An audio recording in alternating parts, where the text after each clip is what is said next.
Hey guys, welcome back to the channel where we're going to be checking out a video titled No Speed Limits in Germany, why the USA, well it didn't say USA, it says why the US doesn't have a Autobahn. Yeah, I'm just going to be real with you as a guy who actually fortunately learned how to drive in Europe. I'm happy there's not an Autobahn in the United. Get it out, get it out, get it out, get it out, get it out. Get it out.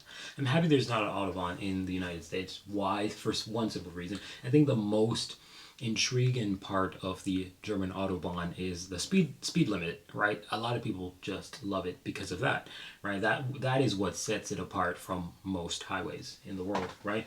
But based on what I've experienced, driving here in Finland, which is quite similar to Germany because it's Europe, quite expensive to get a driver's license, and you can't get training from your mom or some shit like that. You got to go through the school, right? Authors, oh my god, I can't speak today. You got to be authorized to actually train someone, right? So what I've recognized is that I see how the road laws are majority of the time obeyed in Finland. So I can only imagine in Germany how much more strict it is, right? So things like passing lane and stuff like that, you can't be hogging the passing lane. And I think a lot of Americans, man, we're gonna hog all the lanes. I don't do that, right? Because like I said, I learned from Finland, and they teach you how to drive properly in Finland. So no, at all. I don't think it would be good in America because it just would not be efficient because people would hog all three lanes or all two lanes, and that would just diffuse the purpose of the Autobahn with the speed limit, if that makes any sense. But you guys can let me know what you think in the comment section down below. Thank you for watching. Any recommendations, feel free to leave those in the comment section down below. And also you can click that pin comment. There's a link there for a Google form. You can recommend videos through that form, and I'll check them out as soon as possible. Anything German, it's welcome here. So thank you for watching. Let's get right into it. Audi, BMW, Mercedes-Benz, Porsche. These cars have made Germany famous for automotive engineering, and they are fast and powerful enough for these equally famous German roads, which are unlike any other in the world. The Autobahn, a national highway system with no top speed limit. If you love cars, chances are driving the Autobahn as fast as you can is one of the things you want to do before you die. Being able to actually put your vehicle to the test and really show its full potential is the ultimate. Everything about the Racetrack, buddy. Racetrack. Racetrack. I'm just being real with you. I know dude, the European way of thinking in life is just on my head top, dude. Like, I've been here for a while now. Racetrack exists, buddy. It exists for a reason. I'm just saying. Autobahn owes a lot to Germany's unique and difficult history. So there's this kind of bizarre Cold War moment when German lawmakers argue that being a free citizen, somebody who is not living in a totalitarian dictatorship, has to be able to drive as fast as they want. So why doesn't the US, or any other country in the world, have an Autobahn? And is it really all it's cracked up to be?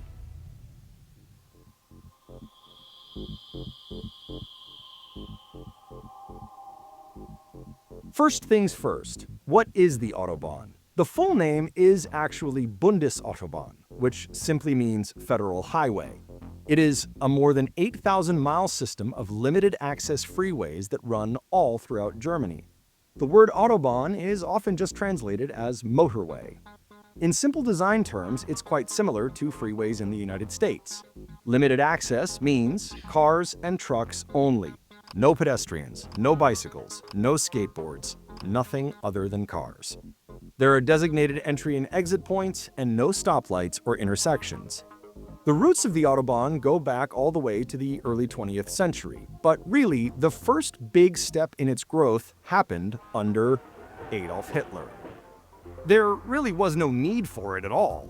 Few Germans owned cars. Most took public transit, which was plenty fast and got people to where they needed to go. The Autobahn's real potential was as propaganda. They want to build a sort of a futuristic mega project. something that would lend itself to, talking about the regime as a modern, forward-looking regime. At the same time, while it was, politically speaking, a very repressive, totalitarian dictatorship, right? It was about symbolizing power, the conquest of space.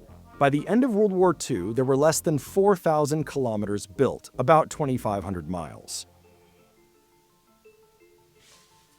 It was really from the 1960s through the 80s that the Autobahn system we know today was properly developed. This was obviously a time when the Federal Republic became sort of an affluent Western liberal democracy and also much more of a consumer society. Affluent Western liberal.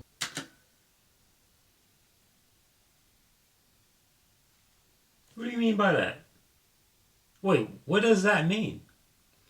Allied? I'm trying to understand this, but what? This is 1957 in the top left. So this is after Hitler, obviously, but I don't understand it still. Is my dyslexia triggering right now and I'm just not seeing something right? I don't know. Maybe I'm making a big deal out of this because of dyslexia, but it says Allied. I don't know. Democracy and also much more of a consumer society. So people actually began to own cars in much higher numbers. The post-World War II era is also when the Autobahn gained its most famous trait: long stretches with no speed limits. During the Nazi era, the speed limits were mainly to conserve fuel for the war effort. The birth of a new free nation for Germany. Once West Germany became independent and separate from the Communist East in 1949, it kept the Nazi-era speed limits for a few years. But then, in a really astonishing move, the federal parliament in 1952 decides to abolish all speed limits, not just on the Autobahn, but on any kind of highway and in urban areas as well. And you can imagine the results, especially in cities, right, with cars going as fast as they want. crashes, injuries, and fatalities all rose until the government started reinstating limits on roads. It mostly left the Autobahn alone. Mostly. Today, speed... I had no idea that Hitler actually had speed limits on it. But they said it was for reservation of gas, obviously. You're in a war, you don't really want to waste all of the fuel because you need it. But then, in West Germany, it was freed up. I didn't know that happened. That is crazy. So there was actually a time where speed limits were actually there. And then they took it away. Is regulated on about 40% of the motorways. Some limits are fixed, others are dynamic. 130 is hella fast. That's all I'm gonna say. Changing according to conditions. On the rest of the freeway, the recommended speed limit is about 80 miles per hour. That means if you get into a crash at a speed above that, you can be held liable for the accident. My parents commute regularly from Nuremberg to Munich, and my mom will drive 100 miles an hour, and it's not a big deal. It's not that unusual to just travel somewhere at 200... But 100 miles? 100 miles. I just realized he said 100 miles. Your papa got the balls of steel. Wait, hold on. 100 miles in kilometers has to be like 200. No way. Hold on. Let me see some. 100 miles to kilometers. 100 miles to kilometers. That's 160. Okay, so it's not that crazy, but 160 on average, like you're driving at 160 on average throughout your commute is insane. Like 130 average is not bad because, you know, up and down, slow, fast, whatever. But 160 on average would be crazy. Munich. And my mom will drive 100 miles an hour, and it's not a big deal. It's not that unusual to just travel somewhere at 200 kilometers an hour, which is around 125 miles an hour. But all things considered, on average, I would say it's probably best to imagine Autobahn traffic somewhat like driving through Texas, maybe, or through Kansas. People don't drive slow. It's quite fast all the way around, but it's not recklessly fast. It's not race car fast. German race... I don't know, but 200 200 seem like race car fast to me. What are you talking about? Dude, the speed limit in Finland is 100, maxed out 120. Like, what? Car driver Rudolf Caracciola is still believed to hold the record for the fastest speed ever recorded on the Autobahn, 268.8 miles per hour. But others have come quite close, such as a Bugatti Chiron that hit 257 in 2021. So I have driven a BMW B7. It's an Alpina 600 horsepower sedan. I drove that 170 on the Autobahn. That's the fastest I've driven. It was difficult to do, by the way. I'd rather not talk about the fastest I went, even though it's legal to do so. Let's just say I once went 4 towns away from us by accident. I didn't want to go that far, but I was just going a little too quickly. German automakers don't necessarily make their cars specifically for the Autobahn, but the demands of high-speed environments like these highways do influence their engineering decisions and marketing. Mercedes refers to their cars as Autobahn-proven. Driving at high speed is not a video game. It should be relaxed cruising, yeah? And the big challenge for us is controlling the energy in the car, which increases with the square of speed. And that becomes very important at speeds over about, I would say, 60 miles per hour. It starts with aerodynamic designs, but axles, suspension systems, springs, dampers, roll bars, the tires, the braking systems are all tuned to perform at this level.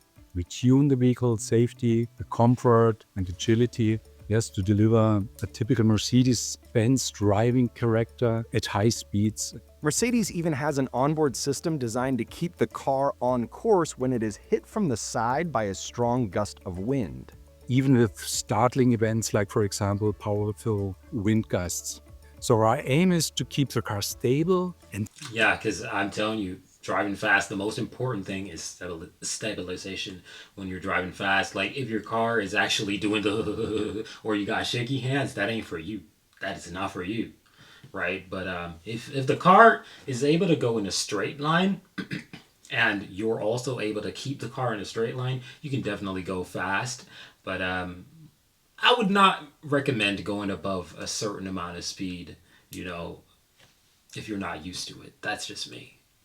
Safely on course at high speed without permanent steering corrections while damping out bothersome chassis motions, and the car will always support the driver by being tolerant of mistakes.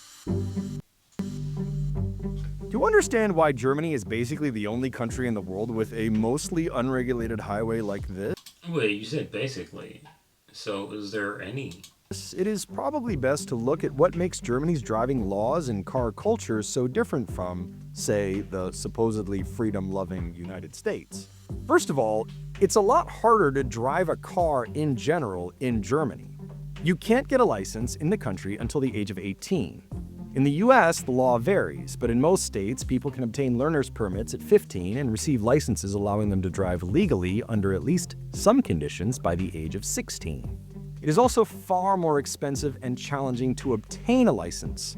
Many hours of instruction are required and the tests are demanding. It's much more difficult, it's more expensive. You know, a lot of people feel that Demanding. Wait, is that how the German tests are done? Obtain a license. Many Because hours what? of instruction. If this is actually the driving exam in Germany, that is crazy, because in Finland I did it by myself. I had to go in a room and just... Actually, what's wild about my driving exam was that I didn't go through everything online as yet. I didn't as yet because I was not ready to do my driving exam, and I actually, went to the place to do some preparation, because like you have to like pay for something or get something before you're able to do it, the driving exam. And I just went in that thing. I was like, the woman was like, "Oh, you already got that." I was like, "For real? I got it already?" She's like, "Yeah, you got it already." And I'm like, how much does the thing cost, the driving exam? And she told me, I don't remember how much she said, and I was like, "Oh, okay." And then I was like, "Could I do it right now?" Because I wanted to see what it's like. And then I went in there, I did it, and I actually almost passed on my first try. I didn't pass on my first try. I passed on the second try, but I almost passed on the first try. And you cannot get a lot of things wrong. I think the most you could get wrong, it was 8 things. Yeah. and it's like about 70 questions. I don't remember how many questions there were, but yeah, you can only get like about 8 things incorrectly, and you cannot get like a sequence. So pretty much it's like you can get 1 wrong from this section, 2 wrong from that section, if that makes any sense. So it's not like, oh yeah, 8 wrong in one section and you're gonna pass. No, if you get more than a certain amount wrong in a particular section, you fail. Right, so it's very, very, very serious business. So if this is how Germany does it, that's wild. Instruction are required and the tests are demanding. It's much more difficult, it's more expensive. You know, a lot of people fail their driving tests, myself included. Fees for a license and all of the associated instruction in Germany can run 2,500 to 3,500 euros when you add up the costs. The fee for a driver's license in the state of California is $45, but that state, as is common in the US, requires driver education classes as well. Then, the certification process for your car in the country is also extremely stringent. I had to get my 500 euro minivan through it. It was not easy. And that sort of makes the Autobahn feel safer. You know you're surrounded by cars that have been rigorously checked. A lot of cars here in the States, especially in the Rust Belt, would probably not be fit for the Autobahn. Having such barriers in the US would really limit... Yeah, that's very true. I've actually seen one of the tests being done in Finland, and the car was just like... It's like they put it on that shit, and it's like... It was just like, oh my gosh. Yeah, they be doing some serious tests. The number of people and cars who can drive in a country that is right now far more car dependent than Germany is. Americans drive about twice as much as Germans. Germany is a much more urbanized country. There's lots of people who live in major cities who don't even have a driver's license. They get around using public transit and use rail. Then there is the cost of this. A lot of engineering goes into keeping these motorways drivable at these speeds. The pavement is extremely smooth and is more or less constantly maintained. That's expensive. The German government spends 5 times more on the Autobahn than it does on its other federal highways. If you look at the average American freeway or interstate, you will usually just find concrete surfaces. And in Germany, it's way more intricate than that. You can drive through the pouring rain on modern strips of Autobahn that were recently redone, and you don't have any spray whatsoever. You can travel at very high speeds through the pouring rain, and that is no issue at all. Though the US population is far larger than Germany's, building up a highway system that could realistically handle such high speeds would require much investment. And US infrastructure suffers both criticism and financial insecurity. The thing is... And don't forget the people as well. Like, I personally think the United States could easily create a Autobahn, but I think the upholding of the law is going to be a big problem. Tracy says, Americans might not be missing as much as they think they are. I have found that the reality is just, it's a little bit anticlimactic in a way. It's just not quite what you want it to be.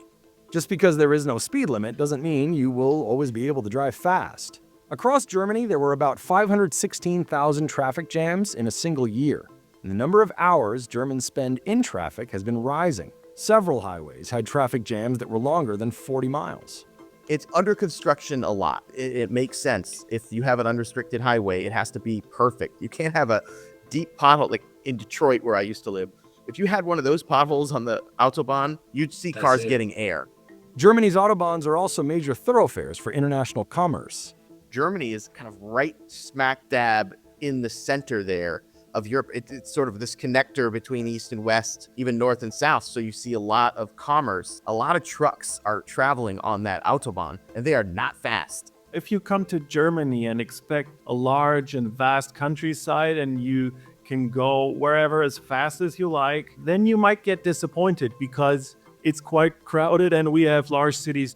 The absence of speed limits on German motorways divides even German opinion. Polls have shown that a slight majority of Germans favor introducing a hard limit on the Autobahn for safety reasons and to help the country hit environmental goals.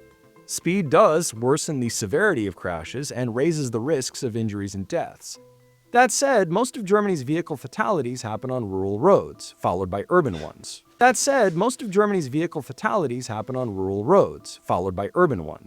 The share of motorway fatalities is also smaller than those in some other OECD countries, such as Slovenia, Luxembourg, and Belgium. I guess there's studies supporting each side of that argument, but the numbers don't lie. You don't have much differences in fuel consumption, for example. It just doesn't make a whole lot of difference to drive 130 kilometers per hour or keep it open. And you also have to consider the fact that we don't always travel at full speed all the time. There are also strict rules. The left lane is for passing. Unlike highways in many other countries, you cannot pass on the right. If someone is behind you in the left lane, you have to move over. Tailgating is a serious offense that comes with heavy fines. It's also for everybody a high responsibility. So that's why we are not allowed to pass on the right lane. You have to also adapt your speed. Statistically speaking, Autobahns are safer than other roads, but that mostly has to do with the fact that there's only cars and only trucks. I mean, there are people who literally are afraid to drive on the Autobahn because of the lack of a speed limit. In like manner, the data on how much introducing a speed limit would reduce carbon pollution has met with skepticism, though some recent numbers suggest it might be more than previously believed. Anybody who owns an electric car will tell you, when they go fast on the highway, their range plummets. BMW i3, which was developed right there in Munich. And that car, I can drive it in the city and I'll go 180 miles in the city on a charge. But on the freeway, I'll do 115. So in many ways, Americans envious of these German speedways might be missing out on a bit of fun, but it might also be true they are envious of something that is more myth than reality. I think a lot of Americans probably would travel to Germany, they'd get a fast car and they'd say, woo-hoo-hoo, let's do it. And then they'd be stuck behind a truck in traffic and they'd be like, what the heck's going on? It is not a racetrack, but every now and then, the right stretch of the Autobahn and the right time of day and the right car, you can reach automotive nirvana. Yeah, it is true. The Autobahn is clearly not perfect. The Germans say it themselves. It's not perfect, but the thing is, it's not a racetrack. That's number one. It's not a racetrack. To just see the Autobahn as a racetrack, it's just not it, right? And not having any driving experience in Europe in general, I don't think you should be allowed on the Autobahn. Like for myself, I'd still rather to drive on the Autobahn quite slow the first time, meaning obeying obviously speed limits, not causing chaotic problems, driving 20 miles an hour. But I would want to obey the speed limits until I am much more comfortable with that car. Then I can push it a little bit faster, right? But the Autobahn is not a freaking racetrack, and I don't think people without a European license should be able to drive on the Autobahn. That's just what I think, because the European driving system is absolutely totally different from driving systems like the United States. And I'd imagine the United States doesn't have one of the worst driving systems in the world, but comparable to Europe, it is not the freaking same. So the Autobahn is great, and it has its issue. That 40-mile of traffic jam was a little bit surprising to me. I don't think I've ever actually experienced that much traffic jam, and obviously I've been in the US cars and, well, I haven't driven because I got my license here, but I've been in, people's vehicle, obviously, right? Driven with other people. I don't think I've ever seen 40-mile of traffic before, right? So to see 40-mile traffic jam would be wild. But accidents cause those things, if I'm being absolutely honest. And sometimes, maintenance, stuff like that. But you guys can let me know what you think in the comment section down below. And yes, I agree. Autobahn is not a racetrack. Let me know what you guys think. Are you for or against speed limit on the Autobahn? Thank you for watching this video. I'm out of here. Peace.